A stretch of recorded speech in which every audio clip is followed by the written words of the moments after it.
할렐루야. 아멘. 반갑습니다. 우리 이 시간 앞뒤 좌우로 함께 이렇게 인사하겠습니다. 잘 오셨습니다. 잘 오셨습니다. 네, 누구누구 오셨는지 한번 앞에만 보지 마시고 뒤도 한번 보시고 이렇게 손을 내밀어서 한번 축복해 볼게요. 주님의 이름으로 축복합니다. 주님의 이름으로 사랑합니다. 네, 감사합니다. 여러분, 오늘은 사순절 시리즈 네 번째, 당신은 누구의 편입니까? 라는 제목으로 말씀의 은혜 나눠보고자 합니다. 여러분, 사순절 시리즈가 벌써 네 번째까지 왔습니다. 어떤 마음으로 이 시리즈를 진행했냐 하면 예수님이 어떤 분이신지를 나누고 싶다라는 거였어요. 사순절 동안 첫 번째로는 어떤 이야기였냐면 복음의 시작, 하나님의 아들 예수 그리스도의 복음의 시작이라는 제목이었습니다. 그러니까 예수님은 복음의 시작이라고 이야기했습니다. 진정한 기쁜 소식의 시작은 예수님으로부터 시작되었다라는 이야기를 나눴어요.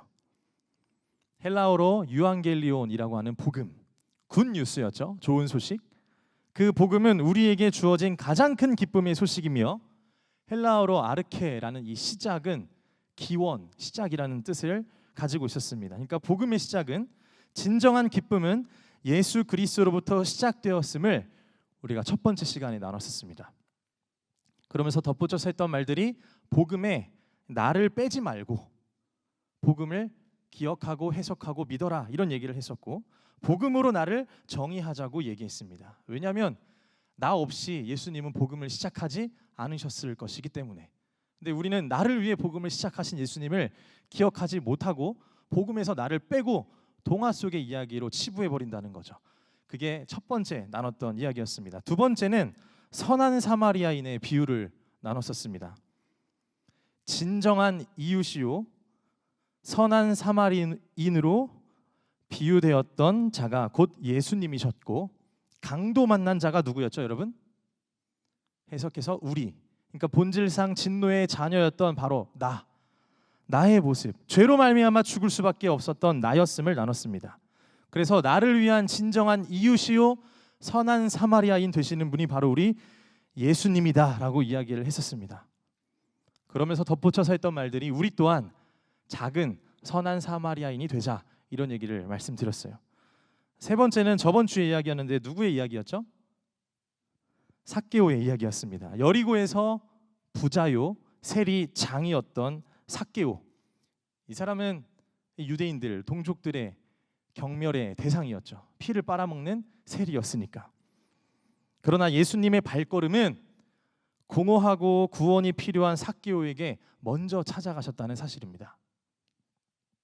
돈으로도 채울 수 없던 삭개오의 만족, 자신을 잃어버린 삭개오의 삶을 우리 예수님께서 찾아주셨어요.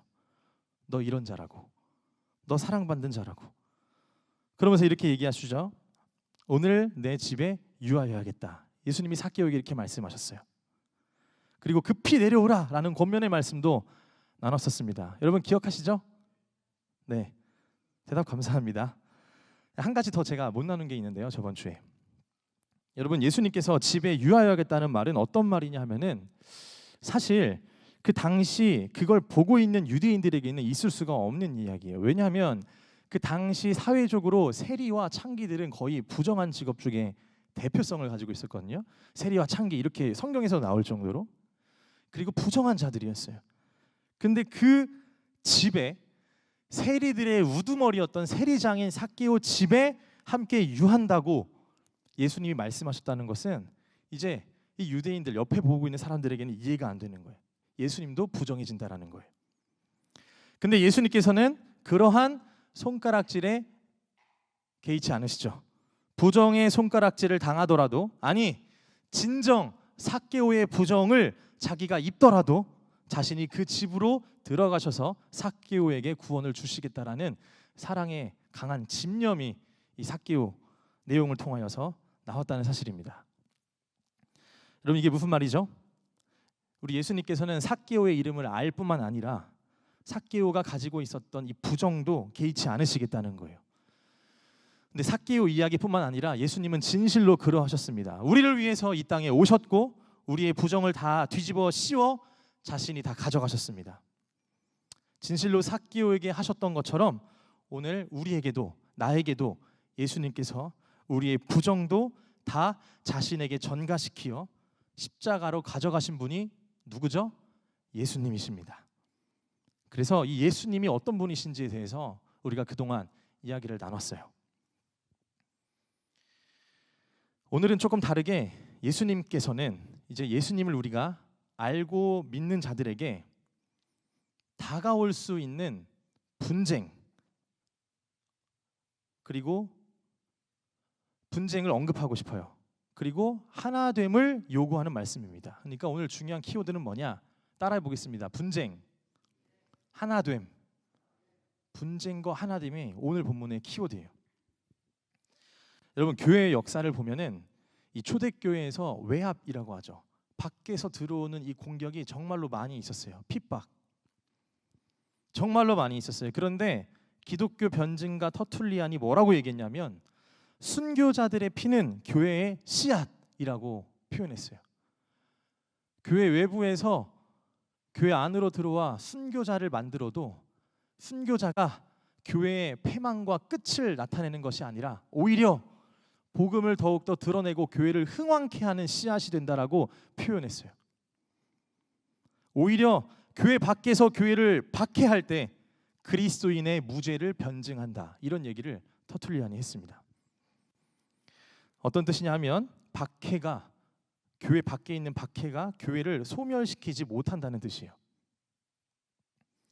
그럴수록 잡초처럼 일어나고 그 안에서 더 하나가 됐던 게 우리 교회예요. 초대교회. 그런데 여러분, 반대로 교회 내부의 문제는 달라요. 교회 밖에서 공격해 올 때는 하나로 똘똘 뭉치거든요. 순교자가 있어도. 근데 이 서신서들을 보면 교회가 너무 힘들어요. 왜냐? 내부의 문제들이 있었거든요. 내부의 문제는 오히려 교회를 더 흔들고 더 혼란케 했었습니다. 여러분, 맞아요. 교회 안에서 비본질적인 문제가 오히려 교회를 더 어렵게 합니다.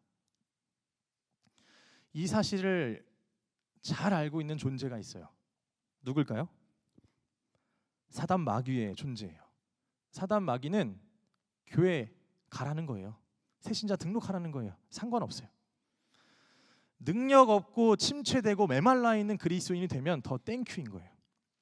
교회 가도 상관없어요. 교회가 더 많아져도 부흥해도 상관없어요. 그냥 매력적이지도 않고 본질이 없는 예수님 빠진 형식적인 종교인이면은 오히려 그리스도인들이 더 많아지면 럭키비키인 거예요. 여러분, 사단마귀는 이 존재를 잘 알아요. 이 사실을. 그래서 성경을 보면 사단마귀가 역사하는 수많은 방식들이 있는데 그걸 세 가지로 압축하면 이렇습니다. 여러분, 따라해 보겠습니다. 거짓말, 두 번째 이간질, 세 번째 두려움. 거짓말, 이간질, 두려움. 이 세 가지의 방식을 압축해서 항상 공격해요. 믿음의 공동체를. 그런데 여러분, 교회 안에서 이런 식의 모습으로 가득 차 있다면, 거짓, 이간질, 두려움으로 가득 차 있다면 그 교회 안에 분쟁이 날까요? 날까요? 나겠죠, 당연히. 근데 여러분, 하나님 안에서의 정직과 사랑이 있는 사람들은 이거를 분별하고 이겨내요. 사단의 방식으로부터 다가오는 수많은 공격의 방어막이자 보호막이 뭐냐면 하나님 앞에서의 정직과 사랑이에요.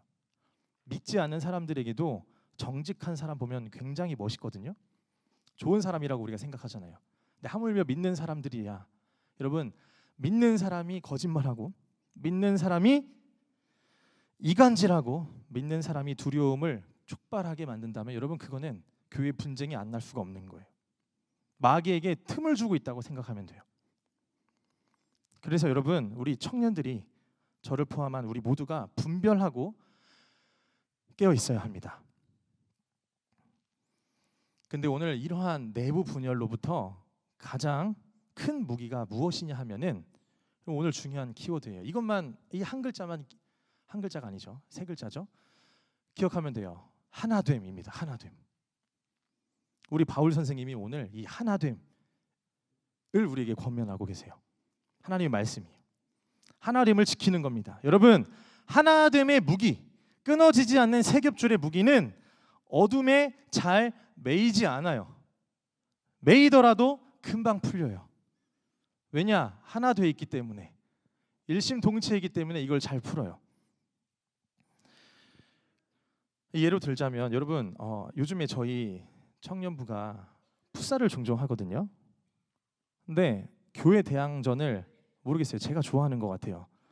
저 때문에 청년들이 희생하는 느낌도 살짝 있긴 한데 재밌잖아요. 근데 대항전 할 때마다 자꾸 이겨요. 또 이기는데, 교만하자는 건 아니에요, 여러분. 제가 교만했다면 용서해 주세요. 그런 마음이 아니라 자꾸 이기는 비결이 뭐냐면, 상대편도 풋살하는 그 실력을 보면 거의 비슷해요. 또이또이. 그러니까 비슷해요. 근데 무슨 차이냐면 우리는 하도 많이 맞춰봤어. 그래서 맞춰봐서 어느 정도 발이 맞추니까 이 하나됨으로 패스가 너무 티키타카가 잘 되면서 이기는 거예요. 자매들이 있는데 군대 얘기는 안 할게요. 풋살 얘기로 끝내겠습니다. 네, 이 하나됨을 느껴요. 하나 되어서 같이 하는 것, 한 마음이 되는 것. 그게 운동에서도 그러는데, 여러분, 인간적인 친교를 넘어 오늘 우리에게 하나님께서 말씀하시는 하나됨은 무엇이냐? 바로 더 중요한 건 뭐냐면 변하지 않는 가치로 하나 되는 것입니다. 취미와 성향과 MBTI로 하나 되는 것이 아니라 영원한 가치로 하나 되는 거예요. 우리는 유일하게 변하지 않는 가치요, 구원이 누구에게 있냐고 이야기하냐면 예수님에게 있다고 말하는 자들입니다. 인간적인 사교가 아니라 예수 그리스도 은혜 안에서 하나됨입니다. 이 사실이 저와 여러분 모두에게 우선적으로 붙잡아야 할 하나됨의 내용입니다. 그렇게 여러분, 교회는 서비스 센터가 아닙니다. 교회에서 우선적으로 기능해야 할 것은 하나님 안에서 하나 되는 공동체입니다. 그 예수님의 은혜로, 예수님의 이름으로 하나 되는 하이청년 공동체 되기를 주님의 이름으로 축복합니다. 제가 예전에 러시아 선교를 갈 때 어른들과 장년들이 이 전남 영광에서 같이 2박 3일간 수련회를 한 적이 있어요. 근데 그때 1층과 2층에 작은 건물이었는데 한 40명 정도가 335 모여서 식사를 하고 있었거든요. 근데 제가 조금 늦었어요. 이제 동기들이랑. 근데 이제 옷을 안쪽에 넣어야 돼서 걸어가는데 이 1층에 있는 모든 그 335 모여 있는 식탁들을 다 지나가야 돼요. 근데 어르신들도 있고 애들도 있고 또래도 있고 다 그런데 지나갈 때마다 옆에서 들리는 소리가 뭐냐면 우리 예수님이 뭐 예수님께서, 주어가 다 예수님이야. 그래서 저는 처음에 여기 잘못 왔나 싶을 정도였는데, 여기에서 깊이 지내면서 교제하고 나눌 때 저는 작은 천국으로 느껴졌어요. 그러니까 천국 옆방, 그런 느낌처럼 경험한 적이 있어요. 얼마나 이곳에서의 평안함과 차별이 없고 사랑의 겉면과 위로만 있는 그곳에서 행복함을 느낀 적이 있습니다. 그러니까 교회 공동체가, 초대 공동체가, 그러니까 초대교회가 이러지 않았을까라는 생각을 그때 했던 적이 있어요. 여러분, 예수님 안에서 하나됨은 무엇을 가져오냐면 평안과 위로를 가져옵니다. 그리고 분열된 의지를 주지 않아요. 한마음 한뜻이 되게 만들어요. 예수님 안에 있을 때. 여러분, 우리 청년부가 그러한 교회 되기를 소망합니다. 공동체 되길. 아멘이세요? 고린도전서 1장 10절에서 17절, 오늘 본문에는 오늘 고린도 교회가 큰일 났어요. 분쟁이 생겼어. 분열이. 이 본문을 이해하려면 고린도 당시의 상황을 이야기해야 되는데 제가 말씀을 드릴게요, 여러분. 고린도는 일단 상업과 문화의 중심지였어요. 그래서 매우 다양한 사람들이 사는 도시가 고린도였습니다. 그래서 그곳에 모이는 사람들은 굉장히 이질적인 집단이었어요. 이 바울이 제2차 선교 여행을 이 사도행전 18장에서 나오는데 그때 개척한 교회가 고린도 교회예요. 그래서 그 이후에 한 1년 6개월 정도 목회를 하고 떠나죠. 그리고 다른 지도자들이 사역하면서 교회가 성장했어요. 그런데 다양한 배경의 사람들이 모이다 보니까 이제 분열이 생기는 거예요. 뭐냐? 지도자 중심의 파벌이 생기기 시작한 거예요. 파벌의 문제. 그게 10절에서 12절 말씀인데, 제가 한번 읽어볼게요. 내 형제들아, 근로의 지편으로 너희에 대한 말이 내게 들리니 곧 너희 가운데 분쟁이 있다는 것이라. 내가 이것을 말하거니와 너희가 각각 이르되 나는 바울에게, 나는 아볼로에게, 나는 게바에게, 나는 그리스도에게 속한 자라 한다는 것이니. 여러분, 교회 안에 파가 나뉘어졌어요. 바울파, 게바파, 아볼로파. 아볼로는 알렉산드리아 하파에서 엄청 똑똑한 사람이었단 말이에요. 바울 사도, 그리고 게바, 오래된 이제 복음을 전도했던 자, 그리고 그리스도파, 자신들의 권위를 얘기하면서 교회 안에 분열된 거예요. 저는 만약 그런 교회에서 사역했으면 저는 바로 다른 교회로 옮겼을 것 같아요. 못할 것 같아요. 감당하기가 어려울 것 같아요. 근데 여러분, 지금 여기서 얘기하는 이 파는 너는 저쪽 파, 너는 저쪽 파, 이런 평화주의적인 이야기가 아니라, 단순한 내가 선호하는 파가 있다라는 개념이 아니라 자신이 속한 그룹을 정당화하고 다른 그룹을 비판하거나 무시하는 태도가 이 고린도 교회에 있었다는 거예요. 이런 교회를 어떻게 하냐? 어떻게 이야기하냐? 그리스도의 몸된 교회가 아니라 인간 중심의 집단으로 이야기합니다. 심각한 문제예요. 여러분, 교회는 사람에 따라 움직이는 것이 아닙니다. 누굴 따라 움직여야죠? 예수님을 따라 움직여야 하는 거예요. 근데 우리가 사람 따라 교회 오면은 처음에는 그럴 수 있어요. 왜냐하면은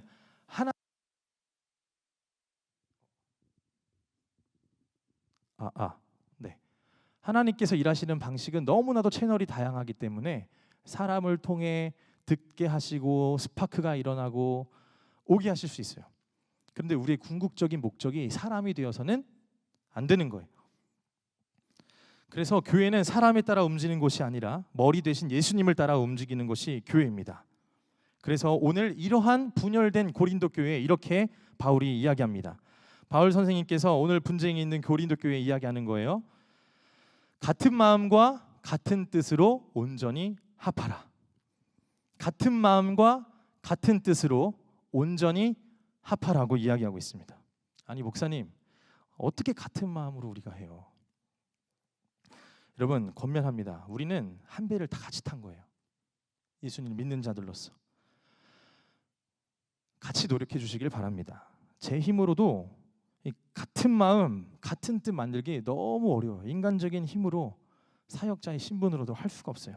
그러나 여러분, 예수님을 믿는 자들이 함께 기도하며 나아간다면 하나 될 줄로 믿습니다. 그러기 위해서는 같은 마음이라고 표현하는 이 마음이 무엇인지 제가 오늘 한번 나눠보고자 해요. 그게 뭐냐면, 저는 빌립보서 2장 5절에서 8절 말씀이 딱 떠올랐어요.